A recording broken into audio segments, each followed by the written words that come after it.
Headlines presented by एक अनोखी खुशबू Blackstone अगरबत्ती।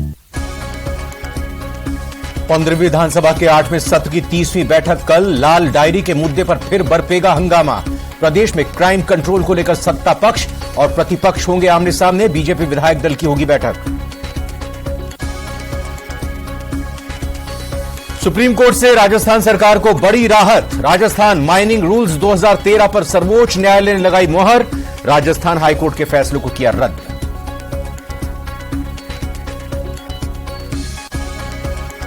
हरियाणा में हिंसा की आग पहुंची अलवर। जिले के 10 उपखंडों में लगाई धारा 144। 10 अगस्त तक लगाई गई धारा 144।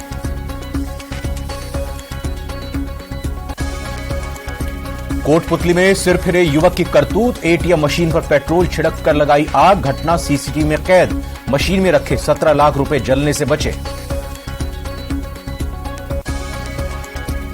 और न्यूज 18 राजस्थान की बादशाहत बरकरार। लगातार 42वें हफ्ते भी नंबर 1 पर काबिज। प्यार और भरोसे के लिए शुक्रिया राजस्थान।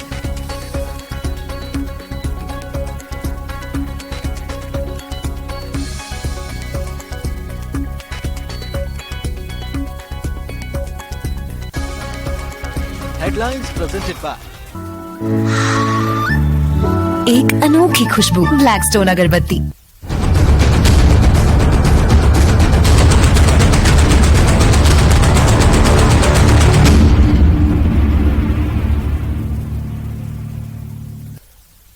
नमस्कार, बहुत बहुत स्वागत है आप सभी का प्रदेश हमारा में। आपके साथ में रविंद्र सिंह। 4 बड़ी खबरों की बात करते हैं दिन की, एक एक करके, जिनको हम आपको बताएंगे। पहले संक्षेप में जान लेते हैं बीजेपी से जुड़ी पहली खबर, जहां आज राजधानी में बीजेपी ने महाघेराव किया, जिस पर सीएम ने पलटवार भी किया। उधर भीलवाड़ा में राहुल गांधी के दौरे पर लेकर रंधावा और डोटासरा ने तैयारियों का जायजा लिया। भिवाड़ी में नू हिंसा का असर देखने को मिला है। यहां दुकानों में तोड़फोड़ की गई है।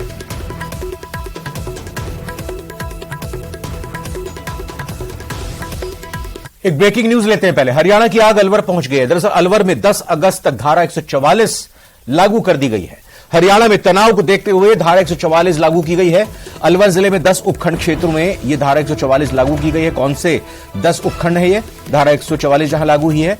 रामगढ़, गोविंदगढ़, टपुकड़ा, तिजारा, अलवर, कठूमर में धारा 144 लागू हुई है।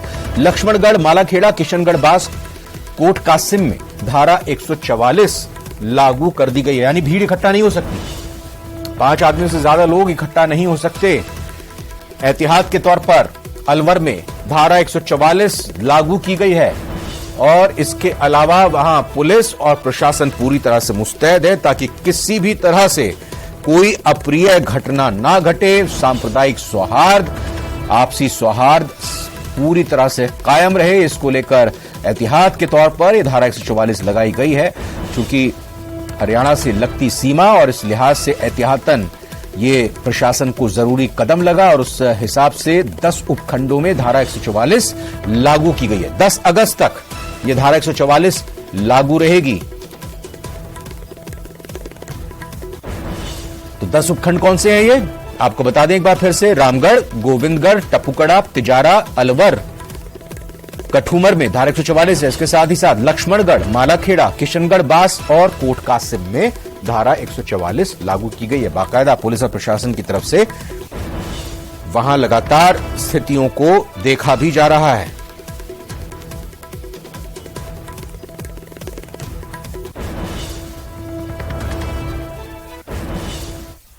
इधर कोटपुतली शहर में पीएनबी बैंक के एटीएम बूथ में मशीन पर पेट्रोल डालकर आग लगाने की घटना का सीसीटीवी फुटेज सामने आया है।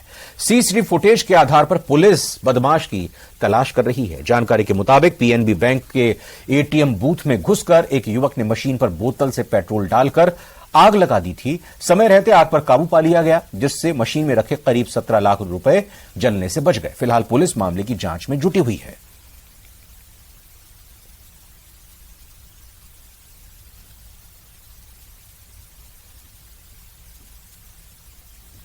तो इन तस्वीरों में आप देख सकते हैं कैसे एक युवक आता है, एटीएम के अंदर एंटर करता है, हाथ में उसके बोतल होती है, उस बोतल के जरिए वो ये पेट्रोल छिड़क देता है आसपास और बड़े इत्मीनान से, बड़ी बेफिक्री के अंदाज में बाहर निकलता है और तुरंत वहां माचिस की तीली से आग लगा देता है। जो बॉटल जिसमें वो पेट्रोल आया होता है वो भी बराबर में फेंक देता है। सुप्रीम कोर्ट से राजस्थान सरकार को बड़ी राहत मिली है। जी हां, राज्य सरकार को हजारों करोड़ की राहत मिली है सुप्रीम कोर्ट से। राजस्थान माइनिंग रूल्स 2013 पर सुप्रीम कोर्ट ने मोहर लगा दी है। राजस्थान हाईकोर्ट का फैसला रद्द कर दिया है। सुप्रीम कोर्ट का बड़ा फैसला आया है जिसमें 50,000 से ज्यादा माइंस की ऑक्शन की राह अब आसान हो गई है। ऑक्शन के जरिए सरकार को कई हजार करोड़ की आमदनी होगी। 1950 से 2013 तक first come first serve basis के आधार पर आवंटन होता था। सरकार ने अप्रैल 2013 में निविदा के आधार पर आवंटन की पॉलिसी बनाई थी। राजस्थान हाईकोर्ट ने जुलाई 2013 में ऑक्शन नीति को रद्द किया था। सुप्रीम कोर्ट ने सरकार की ऑक्शन नीति को सही बताया है। सुप्रीम कोर्ट ने हाईकोर्ट के फैसले को रद्द कर दिया है।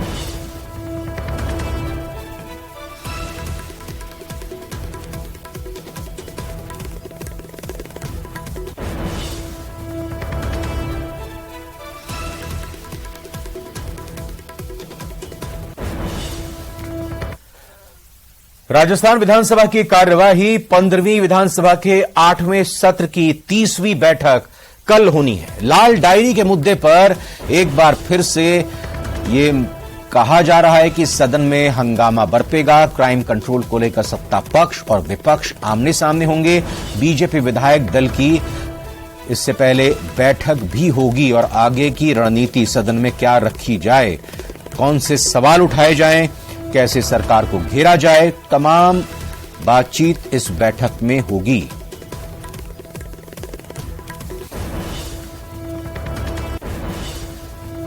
जयपुर को नए पुलिस कमिश्नर मिल गए। IPS Biju George Joseph Jaipur के नए पुलिस कमिश्नर बनाए गए हैं। वर्तमान कमिश्नर आनंद श्रीवास्तव को एडीजी कानून व्यवस्था बनाया गया है। इस संबंध में कार्मिक विभाग ने आदेश जारी कर दिया है। वर्ष 1995 बैच के आईपीएस अधिकारी जोसेफ वर्तमान में पुलिस मुख्यालय में अतिरिक्त पुलिस महानिदेशक यानी एडीजी सतर्कता के पद पर तैनात हैं। बीजू जॉर्ज 1995 बैच के आईपीएस हैं। जयपुर के नए police commissioner Biju George Joseph वर्ष 2012 में जयपुर पुलिस कमिश्नरेट की स्थापना के बाद पहली बार एडीजी रैंक के अफसर को बनाया गया है पुलिस कमिश्नर।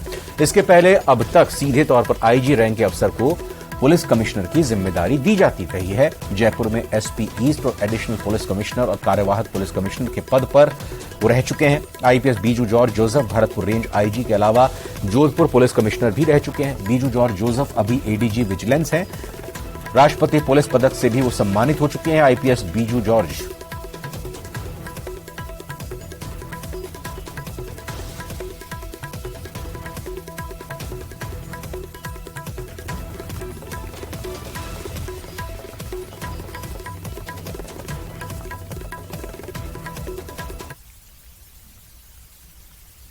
देखिए, बिल्कुल 1995 बैच के राजस्थान कैडर के senior IPS officer ADG Biju George Joseph को राज्य सरकार ने नए पुलिस कमिश्नर के रूप में कमान सौंपी है और हमारे साथ मौजूद है नए police commissioner Biju George sir. सबसे पहले तो न्यूज 18 की ओर से आपको बहुत बहुत बधाई, शुभकामनाएं सर। ये जिम्मेदारी आप कैसे देखेंगे? पहली बात, मेरा पहला सवाल आपसे ये है सर। धन्यवाद। जयपुर शहर को एक सुरक्षित शहर के रूप में कायम रखने के लिए जो भी प्रयास करना है हम जयपुर पुलिस द्वारा किया जाएगा। ये हम बिल्कुल क्राइम फ्री तो नहीं कर सकते, लेकिन हम क्राइम प्रिवेंशन के लिए जो भी कदम हमें लेना है पूरा हम ले लेंगे। पेटी क्राइम और सीरियस क्राइम, हीनियस क्राइम, इन सब के खिलाफ हम कार्रवाई करेंगे और जो गैंगस्टर्स का, जो गैंग राइवलरी वगैरह का, इस तरह का जो घटनाएं है उस तरह का इंसिडेंट्स को जीरो करने का भी कोशिश करेंगे। सर, जिस जयपुर में आप एसपी ईस्ट रहे, वहीं पर आप एडिशनल पुलिस कमिश्नर भी रहे, वहीं पर आपने कार्यवाहक कमिश्नर का पदभार भी संभाला, वापस से उसी शहर में आप एक बार जाने वाले हैं, तो क्या लग रहा है सर? वापस से आपको कितनी खुशी है सर इस बात की? उसी जयपुर में जा रहे हैं आप पीएचक्यू से वापस से। जयपुर के प्रॉब्लम से काफी मेरा अनुभव है, उसको टैकल करने का अनुभव है, लेकिन पिछले सालों में जयपुर का काफी विकास हो गया, आबादी बहुत हो गया, फ्लोटिंग पॉपुलेशन बहुत हो गया, उसके साथ साथ क्राइम भी बढ़ गया।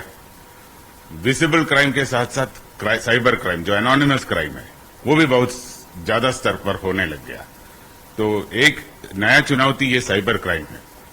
साइबर क्राइम को टैकल करने के लिए पुलिस को काफी एक्यूप होना पड़ता है काफी स्तर पर हम इक्विप्ड भी है, लेकिन साथ साथ जितना सावधानी आप अपना डे टू डे लाइफ में रखता है, साइबर वर्ल्ड में भी आप जब जाता है उतना सावधानी अगर पब्लिक भी रखेगा तो साइबर क्राइम का मात्राएं कम हो जाएंगे, ये मेरी उम्मीद है। सर, चुनावी साल है, चुनाव में काफी चुनौतियां भी आपको रहेगी और शायद इसलिए राज्य सरकार ने आप पे भरोसा जताया है, तो इस जिम्मेदारी को आप कैसे देखेंगे सर? शांतिपूर्वक चुनाव कराना भी एक बड़ा प्रायोरिटी है, तो उसके ऊपर भी हम एक्सरसाइज करके, होमवर्क करके। बीकानेर से एक बड़ी खबर आ रही है, जहां पर ग्रामीण क्षेत्रों में बारिश आफत बन गई है। लूणकरणसर के करनीसर गांव में जमीन टूट गई। टूटी जमीन और स्कूल की दीवार टूटने से कई क्षेत्रों में बरसाती पानी बह गया है। तस्वीरों में आप देख सकते हैं किस तरह से बरसाती पानी ने मुसीबत खड़ी कर दी है। ग्रामीण क्षेत्रों में बीकानेर के इधर लूणकरणसर में ये परेशानी का सामना करना पड़ रहा है करनीसर गांव के लोगों को। स्कूल की दीवार टूट गई, क्षेत्रों में बरसाती पानी बह रहा है, लोगों के घरों में पानी बह रहा है और इस वजह से काफी दिक्कतों का सामना लोगों को करना पड़ रहा है।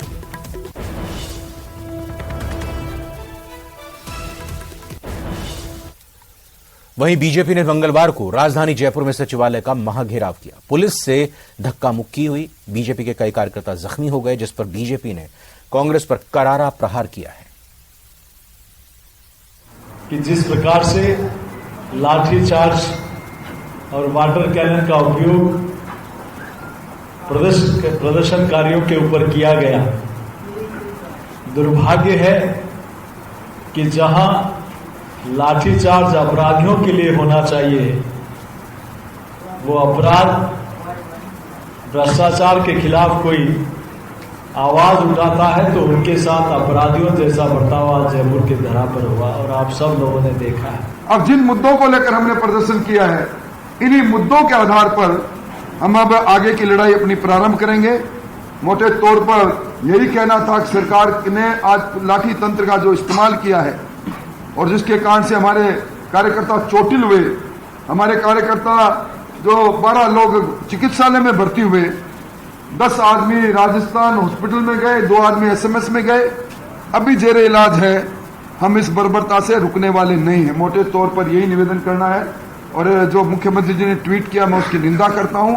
ये उनके आंकड़े खुद के ये कह रहे हैं कि मुख्यमंत्री जी आपके यहाँ ना तो शासन में व्यवस्था बची है, ना कानून बचा है। मुख्यमंत्री जी को मैं बताना चाहूंगी कि प्रतिदिन 109 महिलाओं के खिलाफ रेप, उत्पीड़न और छेड़छाड़ और व्यभिचार के मामले होते हैं। अस्पताल से लेकर स्कूल, स्कूल से लेकर घर और घर से लेकर थाना, कमिश्नरेट तक अछूते नहीं है। वो बाहर के राज्यों के आंकड़े गिनाते हैं, लेकिन उन राज्यों के मंत्री ये नहीं कहते कि मर्द है, मर्दानगी है, इसलिए बलात्कार हो जाते हैं। जयपुर में बीजेपी के महाजन घेराव को कांग्रेस ने फ्लॉप शो करार दिया। कैबिनेट मंत्री प्रताप सिंह खाचरियावास ने कहा कि 5 लाख लोग जुटाने का दावा करने वाली बीजेपी राजधानी में 5000 लोग भी नहीं जुटा पाई। बीजेपी को महंगाई के लिए जिम्मेदार ठहराया और कहा कि बीजेपी देश के बुनियादी मुद्दों से ध्यान हटाने की कोशिश कर रही है। प्रदेश में भाजपा की अब दाल गलने वाली नहीं है। भारतीय जनता पार्टी का प्रदर्शन आज झूठ, फरेब और धोखे की भेंट चढ़ गया। बीजेपी के लोगों ने दावा किया था 1 लाख से ज्यादा लोग शामिल होंगे। बीजेपी के लोगों को बता दो, आप 5000 से ज्यादा भीड़ जुटा नहीं पाए। 1000 कुर्सियां आपने बीजेपी कार्यालय पर लगाई। आज तो जवाब दे देते पेट्रोल डीजल की महंगाई का। क्यों नहीं बताया गैस सिलेंडर महंगा किसने किया? 15 लाख और अच्छे दिन का क्या हुआ? नोटबंदी के बाद हालात क्या हुए? 500 1000 के नोट बंद क्यों किए? बंद किए तो 2000 का नोट बंद क्यों किया है? बीजेपी को जवाब देना पड़ेगा महंगाई के लिए, गरीबी के लिए, बेरोजगारी के लिए। आज जो बीजेपी के केंद्रीय मंत्री, बीजेपी के प्रदेश अध्यक्ष, अपोजिशन लीडर जो नाटक कर रहे थे, राजस्थान की जनता देख रही है। 100 यूनिट बिजली फ्री, 2000 यूनिट तक किसान की बिजली फ्री, ये सब काम कांग्रेस पार्टी कर रही है। और राजस्थान की जनता को देख लेना चाहिए। राजधानी जयपुर की जनता को परेशान कर दिया आज बीजेपी के लोगों ने। सारे लोग जाम में फंस गए। गांधी दर्शन को घर घर तक पहुंचाने के मकसद से जयपुर में आज प्रशिक्षण सम्मेलन आयोजित किया गया, जिसे सीएम गहलोत ने वर्चुअली संबोधित किया। सीएम गहलोत ने कहा कि गांधी दर्शन प्रशिक्षणार्थी राजस्थान की सबसे बड़ी पूंजी है। देश में सत्य, शांति और अहिंसा की भावना बढ़े, यही हमारी सोच है। शांति व अहिंसा का अलग से बिल्डिंग बनेगी, इंडिपेंडेंट ऑफिस होगा और उसी रूप में हम चाहेंगे कि हमेशा गांधी के विचारों को आने वाली पीढ़ियों तक हमारी वर्तमान पीढ़ी सौंप के जाए, ये हमारा सपना होना चाहिए।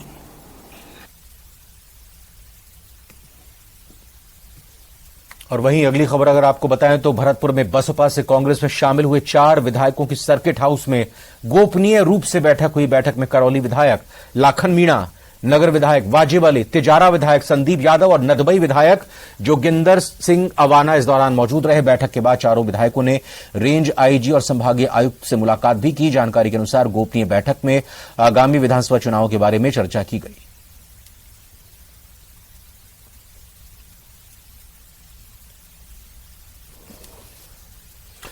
प्रवेश के दौरान आ रही समस्याओं के समाधान और छात्राओं से जुड़े मुद्दों को लेकर राजस्थान विश्वविद्यालय में अनोखा प्रदर्शन किया गया। इस बार छात्रों ने सड़क पर आने की कोशिश नहीं की, न ही लाठीचार्ज हुआ। छात्र नेता हरफूल चौधरी के नेतृत्व में छात्र छात्राएं रैली निकालते हुए कुलपति सचिवालय पहुंचे। कुलपति से मुलाकात नहीं होने पर छात्र छात्राओं ने कुलपति गुमशुदगी के पोस्टर लहराए, जिस पर लिखा कि कई दिनों से वीसी नहीं मिल रहे हैं, कहीं दिखे तो कृपया बताएं।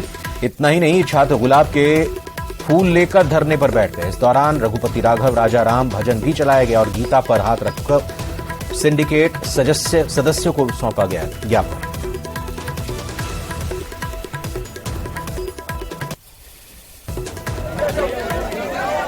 ये कुछ दिनों से भी डीसी साहब ऑफिस में नहीं बैठ पा रहे, जिसके कारण स्थिति यह हो रही है कि हम लोग कोई बात नहीं कर पा रहे। एडमिशन की प्रक्रिया चल रही है, बच्चे यहाँ आ रहे हैं, एचओडी प्रोफेसर अपनी मनमानी धांधली कर रहे हैं। वहाँ मनमानी एक दिन बच्चा लेट हो रहा है, फीस उसकी सीट किसी और को दे रहे हैं, ऐसे लेकर धांधली कर रहे हैं। बच्चा चाहेगा माता किसको सुनाए।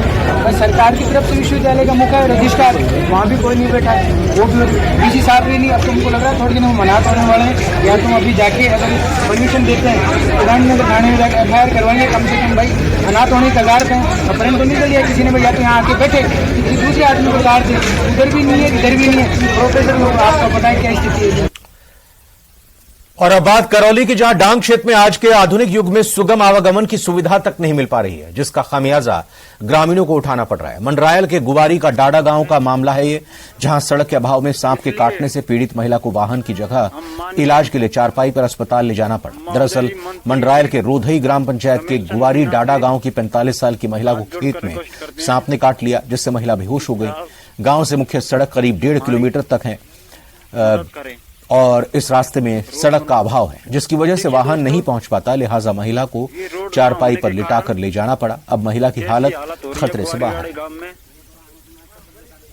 इसलिए बाड़मेर में पानी पर पॉलिटिक्स तेज है। चुनावी मौसम में वादा तो किया गया है, लेकिन पानी की समस्या से छुटकारा मिल जाएगा यह आश्वासन दिया गया। लेकिन राय कॉलोनी की निवासियों का यह कहना है, हमें पिछले लंबे समय से पानी की समस्याओं से जूझना पड़ रहा है, और यह हाल तब है जब विधायक मेवाराम जैन ने पिछले ही दिनों अधिकारियों की फटकार लगाई थी, लेकिन पानी की समस्या जस की तस बनी हुई है, इसका कोई समाधान नहीं निकला है।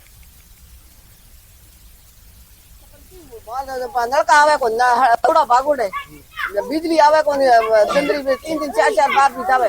समस्या है मार की भाई और है समस्या है नलके में बहुत कोई महिलाओं कितने परेशान है। महिलाओं में सचेत होके जाके परेशान, पानी नहीं आए परेशान, लाइट नहीं आए परेशान, टापर छोटा वो परेशान, बूटे हुए वो परेशान, बूटा मना बड़े गर्मी घड़ी लागे नालियां और आवे को साफ सफाई है को तकलीफ है जितन के नोड़ा हफ्ते हफ्ते में पानी आवे को नहीं 11 दिन में 10 दिन में पानी आवे तो वो आधो घंटो पानी आवे तब तो पानी आवे को उते गर्मी एड़ी पड़े पानी हुए की से 10 तंबिड़ा आवे का 20 आवे। पानी की समस्या बहुत है, ये 5-6 दिनों से पानी बिल्कुल भी है।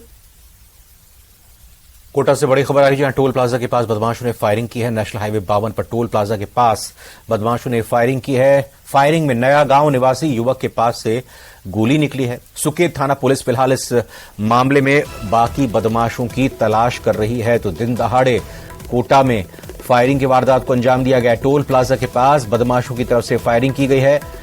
कारण क्या है फिलहाल और जानकारी और डिटेल का इंतजार है। नेशनल हाईवे 52 पर टोल प्लाजा के पास बदमाशों की तरफ से ये फायरिंग हुई है। इस फायरिंग में नया गांव निवासी युवक के पास से गोली भी निकली है। फिलहाल सुकेत थाना पुलिस बदमाशों की तलाश में जुटी हुई है, लेकिन जिस तरह से फायरिंग हुई है स्थानीय लोगों में दहशत है।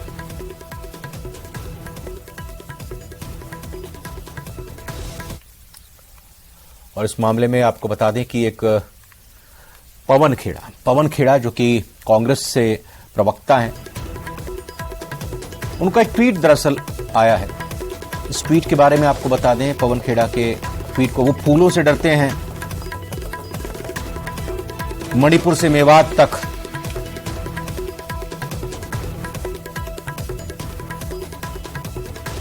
उन्होंने कहा कि इस तरह की हिंसा की घटनाएं चिंतनीय हैं। ये घटनाएं एक साजिश के तहत हो रही हैं। खास विचारधारा के लोग इसे प्रोत्साहित कर रहे हैं।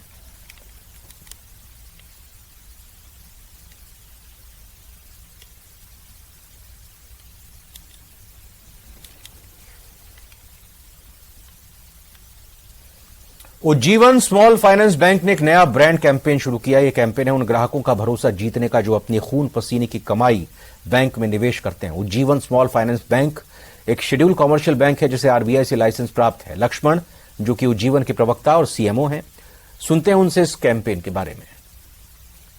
नमस्ते। भरोसा सिर्फ बैंकिंग में ही नहीं बल्कि जीवन के अनेक पहलुओं में भी बहुत महत्व रखता है। ये पारस्परिक प्रगति के लिए एक उत्प्रेरक के रूप में कार्य करता है। उदाहरण के लिए, बचपन में हमारे माता पिता हमें जेब खर्च दिया करते थे। हमारे शिक्षक हमें अपनी कक्षा का नेतृत्व का जिम्मा सौंपा करते थे और हमारे पेशेवर जीवन में हमारे सीनियर्स ने हमें प्रोजेक्ट लीडरशिप का काम सौंपा था। इसी तरह उज्जीवन में हम अपने ग्राहकों के साथ एक मजबूत बंधन को बढ़ावा देते हैं, यह मानते हुए कि भरोसे के ये पल प्रगति और विकास का मार्ग प्रशस्त करते हैं। मौजूदा समय में हमें गर्व है कि हमारे 75 लाख से भी अधिक ग्राहक हैं जिन्होंने हम पर अपना भरोसा बनाए रखा है और हमारे साथ साझेदारी की है। जीवन में भरोसा के महत्व और प्रगति एवं विकास के साथ इसके संबंध को उजागर करने के लिए हमने एक दूसरे पे भरोसा, एक दूसरे की प्रगति के मुख्य विचार के साथ अपना ब्रांड कैंपेन की शुरुआत की है। यह कैंपेन इस धारणा पर जोर देता है कि जब हम एक दूसरे पे भरोसा करते हैं तब हम एक साथ कामयाब होते हैं और ऊंची बुलंदियों को हासिल कर पाते हैं। और फिलहाल इसी के साथ बुलेटिन में इतना ही।